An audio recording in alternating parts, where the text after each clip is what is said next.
kind of like, this is disgusting, I hate it, like, you're just. Some people are born with both sets of sexual organs. Yeah. Yeah, I've heard that too, that's. So that becomes an issue. Yeah. And I think there's some things that, I don't judge the people that feel that way. I just don't think that I should have to have a bathroom where you walk into it because you. Right, I mean, it's their choice to feel how they want, but it shouldn't affect other people, just don't, you shouldn't force it on them. And then, of course, we have neurocognitive disorders like Alzheimer's is a neurocognitive disorder. People do have brain injuries. That's like where your brain ages backwards or something, or like you get younger or you just forget things or something.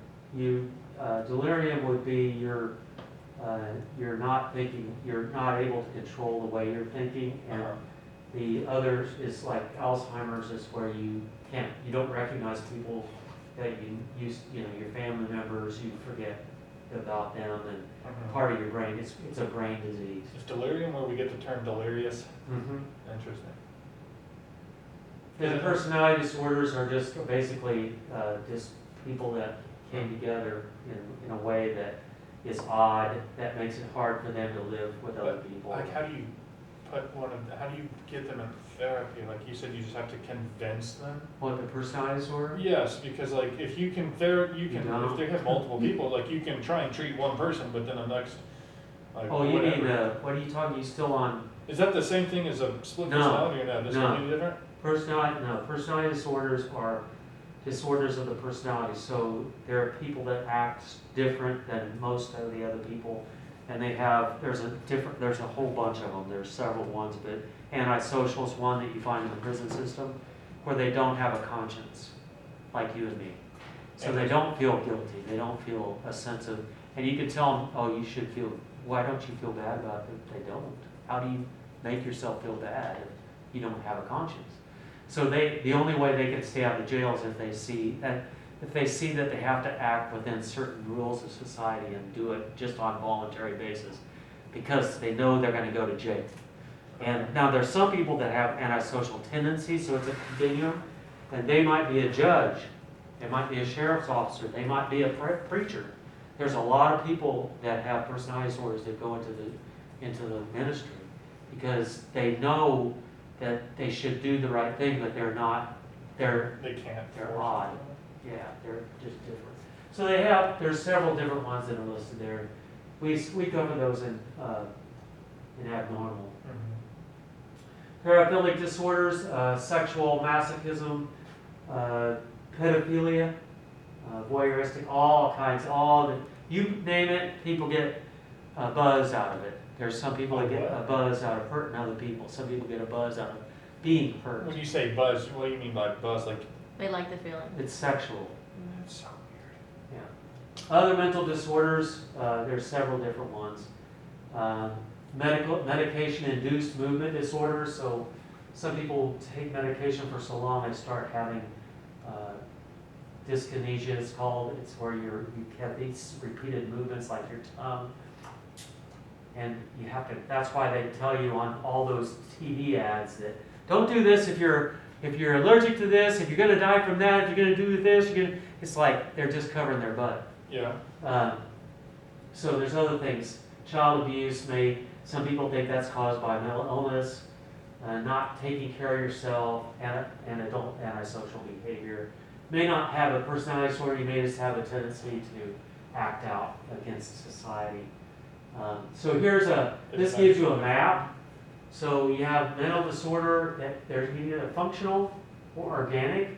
Functional is what you think about from Freudian perspective, psychoanalytic, caused by childhood, caused by the environment. Psychological, and it's a psychological reaction. So some people think that the dissociative disorders are psychological reactions to severe child abuse or neglect. Because a child can't fight back, so they can freeze, go inside, and they can create their own world inside of themselves, in their brain. That's beyond me. To survive. Yeah. But now some people just survive, bounce better than others. That's one way people bounce. Thank God they survived it. Because if you hear some of their stories or you find out what actually happened to them, they're lucky to be alive. Is that where you get kids with imaginary friends? This is kind of like a weird question, but no, that's a type of dissociation. but it's not necessarily bad. So does everyone who has an imaginary friend It's this thing, or is it it's just, a dissociative behavior, but it's not a disorder. so it's It's only remember, a disorder is only a disorder if it causes you problems or it causes somebody else major problems and you don't quit.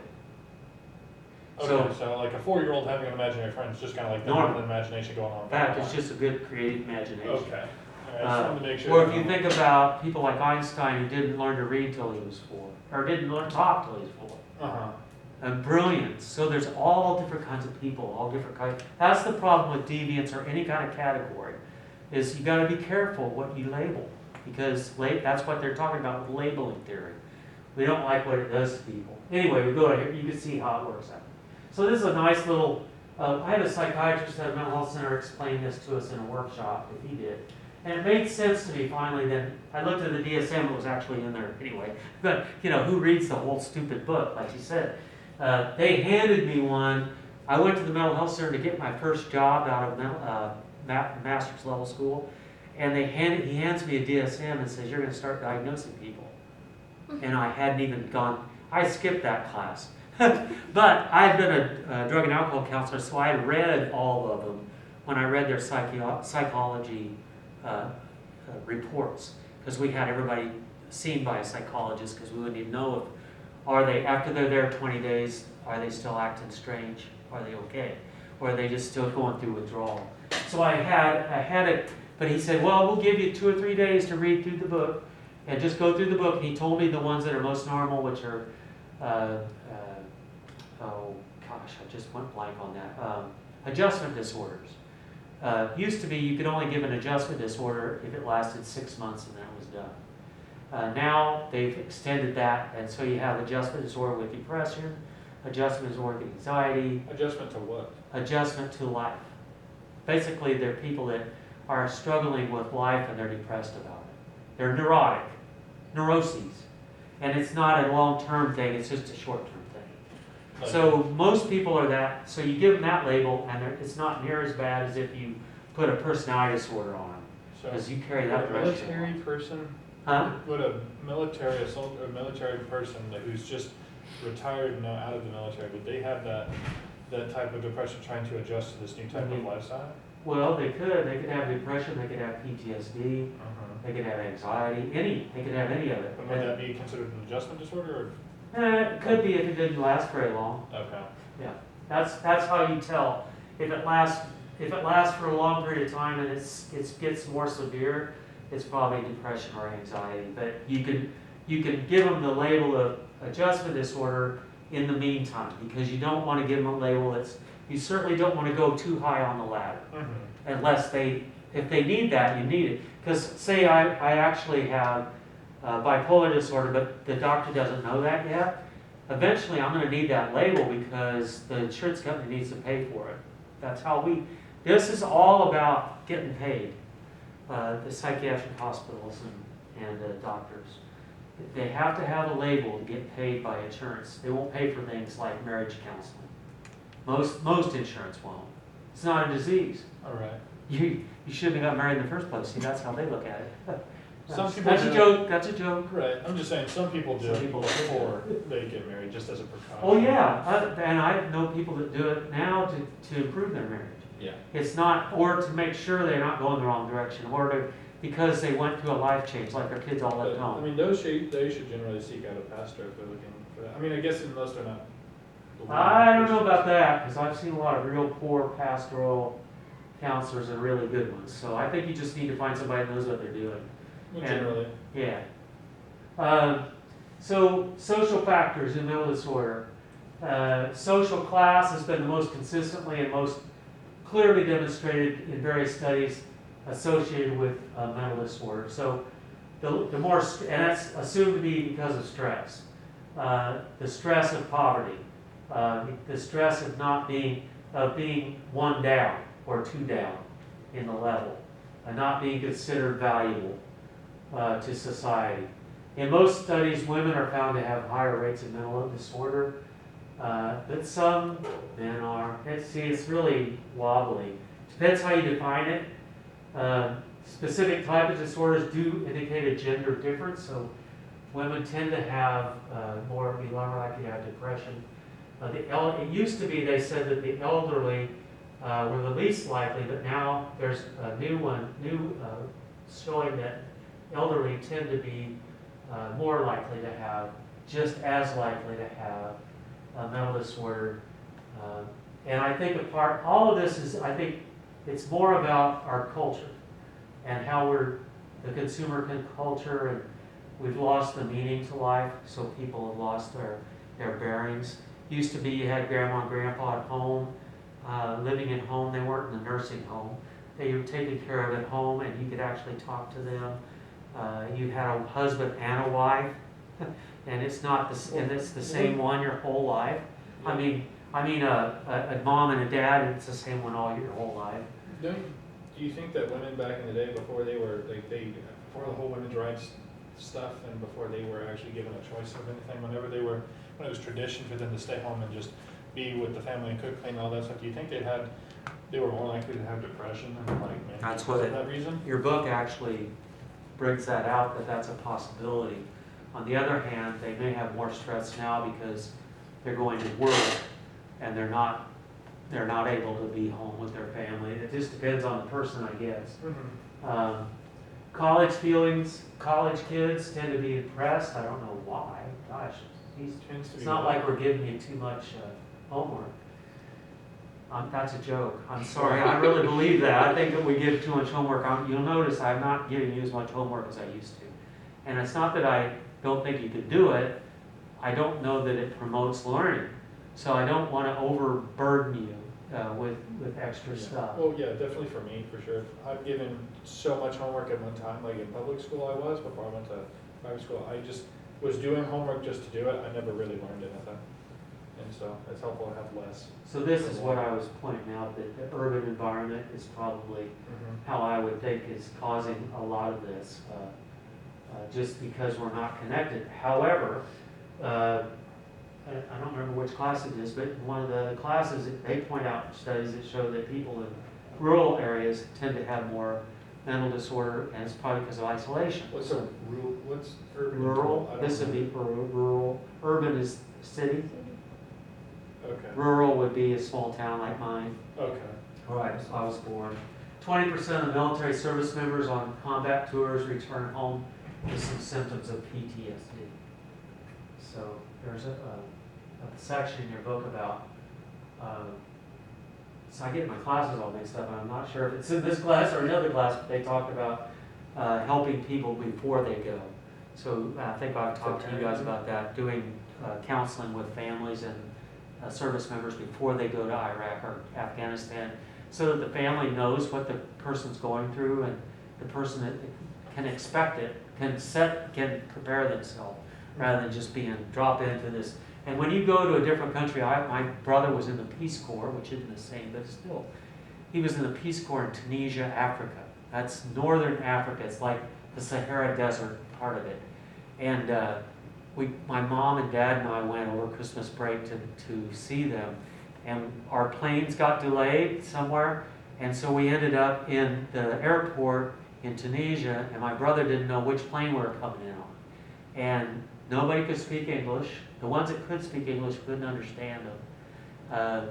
Here's this guy sitting down, a Bedouin, basically sitting down with a burnous, and his family sitting around him. They're all jabbering, and everything's different. Even after my brother picked me up, we're driving down the street, and all the street lights are yellow. They're not white. And it's like everything is so different that it was almost shocking. You know, like there's this culture shock, even if you're not in a war. I can't imagine adding that and then having people shooting at you, or not knowing when your truck's going to blow up. I feel for people. I don't know. I hope we're actually doing some good for all those people to go through that. Anyway, we have a culture of competitiveness. I don't know that that's necessarily a bad thing, but they seem to be higher in cultures like that, like ours, and in certain societies. Latin America, people experience a fear that their souls have left their bodies. So people have different cultural belief systems about this. In our country, it used to be demonic. Everything was demonic. In our country? Mental illness is demonic. Oh, okay, yeah. I think it kind of is. I don't think that it's necessarily a demon every time, but I think evil is evil, no matter what you attribute it to. And Yeah. I think illness is evil. It's part of the brokenness. Well, yeah, it's part of the brokenness and the sin of the world. Right. And unfortunately, because of those belief systems, people with mental illness were treated really badly. They essentially stuck them in these mental places. They basically locked them up altogether. They didn't take care of them. They sort of throw food to them like animals. And this guy named Camille in France, I believe it's in France, he was the first reformer that we know of in our modern system. I mean, that's kind of semi-modern. And he started developing treatment centers for them and going in and stopping the abuse. And they instituted called moral treatment, which basically they just treated them appropriately, like human beings. And they started seeing some people got better because, there's multiple reasons why people have mental problems. And so sometimes it just like Carl Rogers, one of our real modern guys, he said the relationship is the most important thing that you can have with another person. Mm-hmm. And when you're in a relationship in the mental health counseling room, that's what you have to develop an environment that's loving, basically, a Christian environment. Is that why in horror movies they displayed like insane asylums as like this terribly gruesome and horrible place? That's the way they used to be. Oh, okay. And even in the modern day, in the 50s, they weren't that much better because we didn't have the medication and a lot of things that didn't work. So it got to be kind of like a prison where nobody cared. That isn't true about all the prisons, but I mean, you can get to the point where you treat people more like animals than they're humans, and they act more like animals. What comes first, who knows? But it doesn't help. And so when we go next semester, we have history of psychology. We're going to go to an old asylum up in Missouri where they have an old mental hospital that they turned into a museum. And it shows you all the old stuff, even way back before they did electric shock and lobotomies. Yeah. They had these machines that would spin people, and it's pretty interesting. And they show a film where they actually show you a lobotomy. I tell you, that'll make you cringe. Is there such a thing? I don't know if this was just for TV or not. I heard it because this happened in a mental health asylum. It's called trepanation, but yes. Okay. That's where they cut open a skull, a part of the skull to let some of the pressure off, or let the demon out, essentially. Yeah. And then the lobotomy is where you stick an ice pick, essentially, in behind the eye. No, I don't deal with eyes. It's not the eye, it's behind the eye. I know, but like it's sliding in behind the eye, Myson. And then they go like this. Yeah. And take out the prefrontal. Oh yeah, they take out chunk of your brain out, yeah. Well, they turn it to scrambled eggs. That's not good. And what happened was they tried it on some of these people that were incurable, and they didn't have a life, so I guess they thought we might as well try it, and it helped somebody. And the first guy that did it, he was very selective, and then these other guys found out he did it and got some good out of it, and they started lining up the people in the mental hospital and did it, just had them sitting in the hall. And started doing it on everybody. And they even interview a guy on this film that survived one of these, and he acts relatively normal. The brain's an amazing thing. It'll so recover. some of them not like adverse effects, like, oh, you're missing this part of your brain, so now this part of your some of them didn't do so well. Okay. Yeah. Most of them but didn't. There are okay. But the problem was there was no treatment for them, and nothing was helping them. And so they were just desperate, and they found out one way to do it. Then they found out electric shock worked. And they still do that today. Is that like resetting the brain? Is that the idea? I don't really know much about it, but it does help some people with major depression that doesn't, medication and all that doesn't work for. That's crazy. They go in every once in a while, but now they do it in a more humane manner. They give them medication, so you can actually have a epileptic fit. Yeah. Essentially when you get it, and you can have it so hard that it'll break your bones. So they have to mellow you out first and then do it. And they do it very specific parts of the brain too. So, and they still do lobotomies essentially when they go in and take out a tumor. Yeah. They're very, they don't do it very often. But aren't like seizures basically just like misfires in the brain? I think probably, yeah. Yeah. But we don't really know why. I'm sure they know more than I do about it. Most people, I haven't studied that very Well, there's different like levels of them too. I'm more of on the psychological side, so if somebody needs that, I'm better at working with them. And I find that they get better a lot sooner than the other people. Yeah. Those other people with biological concerns, it's more of a medical condition that it takes a psychiatrist or a neuropsychologist. So one of the problems, they reformed mental health back in, let's see, seems like 1990, somewhere in there.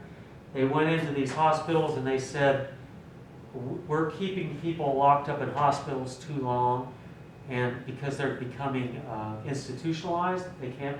So they said, what we need to do is we need to get everyone out of the hospital that can be got out and put them back, like in Kansas where I was at. If you were from, say, Kiowa County, you went back to Kiowa County and it was the mental health center's problem. And you had to find a place for them to live, right? Well, right there. Most people don't appreciate having the mentally ill around. And if you built a group home, they didn't want that in their neighborhood. And so it became a problem. And then after they removed them from the hospital, they didn't fund it so we didn't have enough money. We put them in nursing homes. And that was better probably than, they at least got to go out in the community and live. And what happened was that many people ended up on the streets, and that's where we get a lot of there was a huge rise in homelessness. Because you can't force them to stay in the nursing home.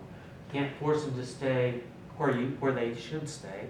And so they would go and do their own way. And then if you're a danger to yourself or other, we'll give you a voluntary commitment, put you in the hospital for a period of time until you're stabilized, and then let you back out, and you go back to outpatient.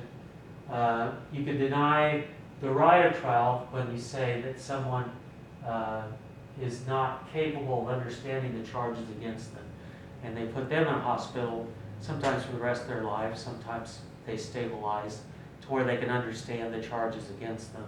And then occasionally the judge will allow defensive insanity, and that's insanity at the time when you committed the crime. Very hard to prove.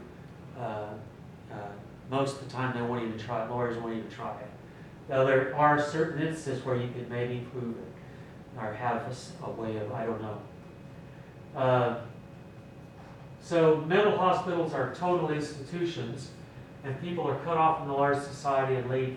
That's why they decided it was dehumanizing, and they were right. They were dehumanizing. We should have them in our community. The other thing they show is an alternative in Europe where this town decided to take people that were mentally ill, and just like you would take somebody who, let's say you had somebody with not Asperger's, but you're born with a certain type of illness or medical condition, and you're not able to completely take care of yourself, so they're placed in homes. Well, that's what they did with these in this one community, and it shows all these people that are actually functioning in the community, and they get to be a part of a family essentially, living at home with somebody. And it was just a whole town that decided that's what they wanted to do. So it's fascinating because you don't often see that kind of stuff. Community Mental Health Center is the non-professional method of treatment provided by a network of family and friends is better theoretically than, say, professional